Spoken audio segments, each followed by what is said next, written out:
ইরানের সর্বোচ্চ নেতা আয়াতুল্লাহ আলী খামেনি নিহত হওয়ার ঘোষণার পর দেশটির ক্ষমতার কেন্দ্রবিন্দুতে শুরু হয়েছে জটিল রাজনৈতিক সমীকরণ। ৩ দশকের বেশি সময় ধরে একক নেতৃত্বে পরিচালিত ইসলামী প্রজাতন্ত্র এখন এক অনিশ্চিত সন্ধিক্ষণে। ইরানের সংবিধান অনুযায়ী সর্বোচ্চ নেতার মৃত্যু বা অপসারণের ক্ষেত্রে একটি অন্তর্বর্তীকালীন কাউন্সিল দায়িত্ব নেয়। এই কাউন্সিলে রয়েছেন প্রেসিডেন্ট মাসুদ পেজেকশিয়ান, বিচার বিভাগের প্রধান গোলাম হোসেন মোহসেনি এজেই ও গার্ডিয়ান কাউন্সিলের একজন প্রতিনিধি। এই কাউন্সিল সর্বোচ্চ 50 দিনের মধ্যে নতুন নেতা নির্বাচনের প্রক্রিয়া সম্পন্ন করবে। চূড়ান্ত সিদ্ধান্ত নেবে বিশেষজ্ঞ পরিষদ, যাদের সাংবিধানিক এখতিয়ার রয়েছে সর্বোচ্চ নেতা নির্বাচন করার। সম্ভাব্য উত্তরসূরি হিসেবে প্রথমে যিনি আলোচনায় আছেন তিনি হলেন মোস্তফা খামেনি।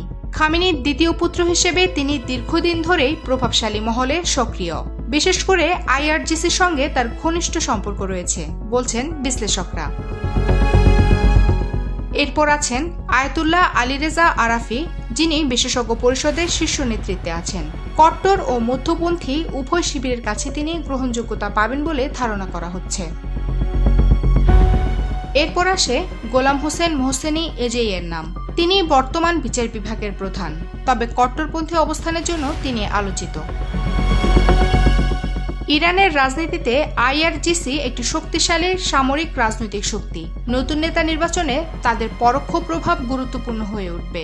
যদি নিরাপত্তা নির্ভর নেতৃত্বের দিকে দেশ ঝুঁকে যায়, তাহলে কট্টরপন্থী প্রার্থী সুবিধাজনক অবস্থানে থাকবেন বলে মনে করছেন বিশেষজ্ঞরা।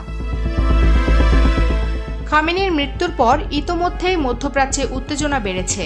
ইসরায়েল ও যুক্তরাষ্ট্রের সঙ্গে সংঘাতের মাত্রা বাড়লে নতুন নেতার প্রথম চ্যালেঞ্জ হবে অভ্যন্তরীণ স্থিতিশীলতা বজায় রাখা, আন্তর্জাতিক কূটনৈতিক চাপ সামাল দেয়া এবং পারমাণবিক ইস্যুতে তাদের অবস্থান নির্ধারণ।